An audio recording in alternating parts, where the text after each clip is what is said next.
Hi friends, welcome back. Ne Zha 2 ఇది ఒక Chinese animated fantasy adventure action comedy film.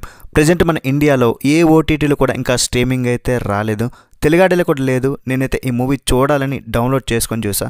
English సబ్‌టైటిల్స్తో అయితే manage చేసేసా. నాకైతే బొమ్మ బ్లాక్ బస్టర్ అనిపించింది భయ్య. బ్లాక్ బస్టర్ అనేది ఇంకా చాలా తక్కువ మాట, ఆల్ టైమ్ బ్లాక్ బస్టర్. ఈ మూవీ పేరు ఎప్పటికీ నిలిచిపోద్ది, మాటలు లేవంతే. నిజంగా మర్చిపోయింది అనుకోండి. ఇలాంటి సినిమాను థియేటర్లో చూడాలబ్బా.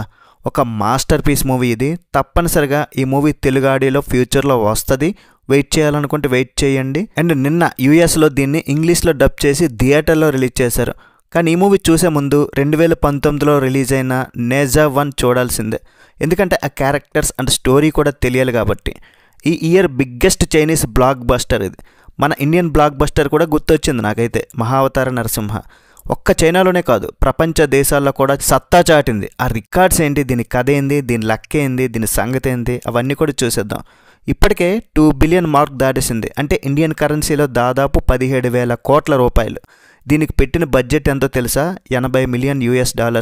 అంటే ఇండియన్ కరెన్సీలో 698 కోట్లు. రౌండ్ ఫిగర్ చేస్తే 700 కోట్లు. 700 కోట్లు పెడితే 17,000 కోట్లు వచ్చిందంట. నిర్మాతలకి పండగే కదా. ఫస్ట్ మూవీని డైరెక్ట్ చేసిన జియాజీనే ఈ మూవీని కూడా డైరెక్ట్ చేశారు.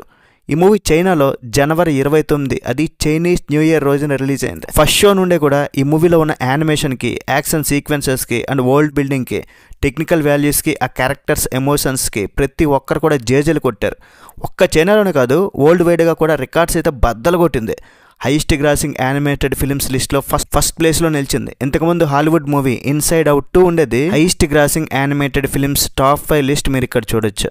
హైయెస్ట్ గ్రాసింగ్ నాన్ ఇంగ్లీష్ ఫిల్మ్స్లో కూడా ఫస్ట్ ప్లేస్లో నిలిచింది. అంతేకాకుండా యానిమేటెడ్ ఫిల్మ్స్ హిస్టరీలోనే 2 బిలియన్ మార్క్ దాటిన ఏకైక చిత్రం ఇది. అండ్ ఆల్సో ఈ year highest grossing film. Hollywood movies అన్నింటినీ పక్కన తోసేసి ఈ చైనా యానిమేటెడ్ మూవీ ఫస్ట్ ప్లేస్లో నిలవడం ఒక రికార్డ్.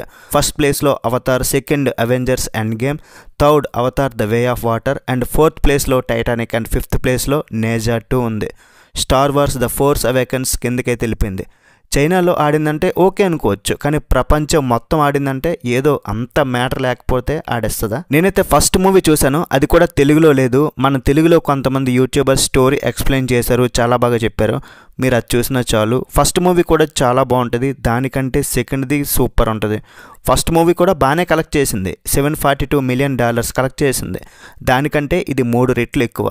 నేజా అంటే తెలుగులో రాక్షస బాలుడు, సముద్రాన్ని మదనం చేస్తాడు అనే ఒక అర్థం. ఈ రాక్షస బాలుడు ఎలా పుట్టాడంటే ఫస్ట్ ఫిల్మ్ అయితే మీరు చూడాలి. ఇక్కడ నో స్పాయిలర్స్. ఈ సినిమా చైనా పురాణాలు ఒక జానపద కథలా ఉంటుంది. ఈ క్యారెక్టర్ని చూస్తే మనకైతే చోటా భీమ్ క్యారెక్టర్ గుర్తు వస్తుంది. వీడు నార్మల్గానే ఉంటాడు, కానీ కోపం వస్తే దూల తీరుస్తాడు. ఫస్ట్ నుండి ఇంట్రెస్టింగ్గా చూపించిన స్టోరీ, సెకండ్ హాఫ్లో ఆ డ్రాగన్స్తో యాక్షన్ సీక్వెన్సెస్ చాలా బాగుంటాయి. అండ్ రన్ టైం కూడా చాలా ఎక్కువ, 2.5 hours ఉంది. ఫస్ట్ మూవీ 1 hour 50 minutes ఉంటే ఇక్కడ ఇంకా ఎక్స్ట్రా ½ hour పెంచారు. హైలైట్ ఏంటంటే ఎప్పుడో చైనా పురాణాల కథలను ఇప్పుడు మోడర్న్గా చూపించడం.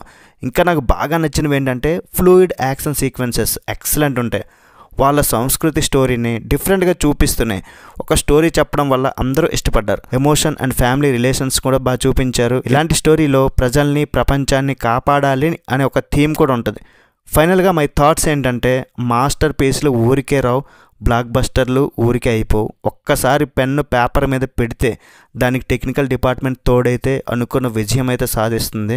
ఇది ఒక్కరిదే కాదు, ఇది ఒక్కరికే క్రెడిట్ ఇవ్వాలంటే కుదరదు, టీం వర్క్ ఉంటుంది. ఇది చైనా చరిత్రలోనే యానిమేషన్ విభాగంలో ఒక గొప్ప విజయం. ఇలాంటి విజయాలు మరిన్ని రావాలి, మన ఇండియా నుండి కూడా రావాలి.